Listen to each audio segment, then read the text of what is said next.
L'atelier s'est, à mon avis, très bien passé. Il devait y avoir une trentaine de personnes très intéressées, avec des spécialistes sectoriels, des spécialistes géographiques, beaucoup de questions.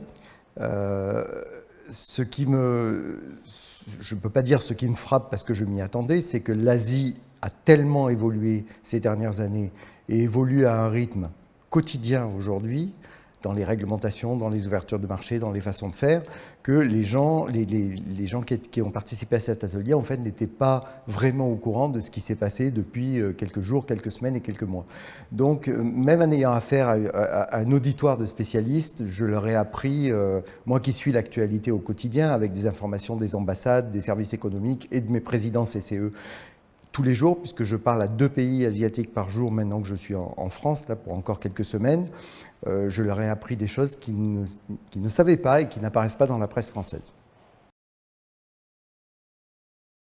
La crise Covid a changé la donne et est encore en train de changer la donne. Ce que j'ai expliqué à l'auditoire hier, c'est qu'il faut voir l'Asie aujourd'hui sur 3 niveaux. D'abord, le niveau humain. Le niveau humain, le niveau de la mobilité, le niveau des restrictions de voyage. On parle de restrictions, c'est pas bon. Aujourd'hui, et la presse française n'en fait pas état, la quasi-totalité des pays asiatiques, même ceux qui ont bien géré la pandémie, sont fermés. La preuve, je suis en France aujourd'hui parce que je ne peux pas rentrer dans mon pays à moins de faire au total 6 semaines de quarantaine, ce que je n'ai pas envie de faire. Et pourtant, j'habite entre Singapour et le Vietnam. Donc aujourd'hui, la mobilité est mauvaise. Nous avons 200 000 expatriés en Asie, plus ou moins, car tout le monde n'est pas inscrit dans les consulats. Et ces 200 000 expatriés sont dans des situations de détresse professionnelle, de détresse psychologique, de détresse familiale, de manque de scolarisation des enfants, parce qu'ils sont enfermés, même des fois dans des paradis dorés, comme l'Australie. L'Australie, il y a peu de pandémies, mais l'Australie est fermée et va rester fermée jusqu'à probablement mars 2022. Donc au niveau humain, ça ne se passe pas très bien. Au niveau économique, par contre, ça se passe très bien.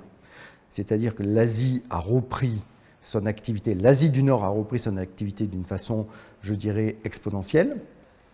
La Chine, qui était déjà l'usine du monde et le moteur du monde avant la pandémie, le devient encore plus. Que ça nous plaise ou que ça ne nous plaise pas, c'est un fait. On va être obligé de faire avec la Chine dans les 100 ans qui viennent.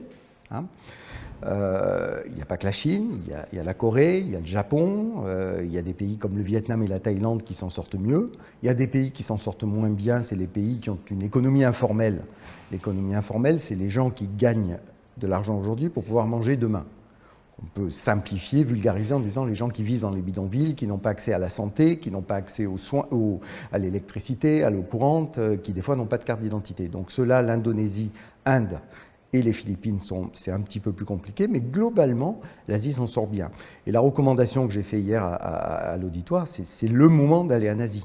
C'est le moment de prendre des places. Il faut toujours utiliser les crises pour essayer de se faire un nid. Ça a été la philosophie de ma vie professionnelle et ça a toujours marché. Le troisième niveau, c'est le niveau, toujours pour rester sur le sujet Asie, comment ça se passe en Asie, le niveau humain, ça ne se passe pas bien, le niveau économique, ça se passe bien, et ce que j'appelle le niveau hors sol. Alors le niveau hors sol, c'est quoi? C'est le niveau du cloud, c'est le niveau du digital, c'est le niveau de la data. Donc là, c'est en pleine explosion, mais en même temps que l'explosion de tout ce qui est digital, le e-commerce. Bien sûr, on pense au e-commerce, mais on pense aux solutions, à toutes les solutions technologiques intégrées qu'on peut, je pense par exemple à la gestion de l'énergie dans les immeubles, par exemple dans les villes, les smart cities.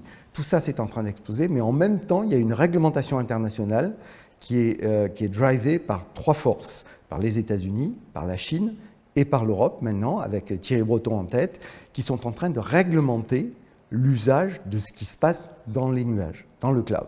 Et cette réglementation est absolument en train de devenir draconienne et ça sort tous les jours. C'est-à-dire que là, il faut suivre l'actualité quand on est dans ce domaine-là pour savoir qu'est-ce qu'on peut faire et qu'est-ce qu'on ne peut pas faire.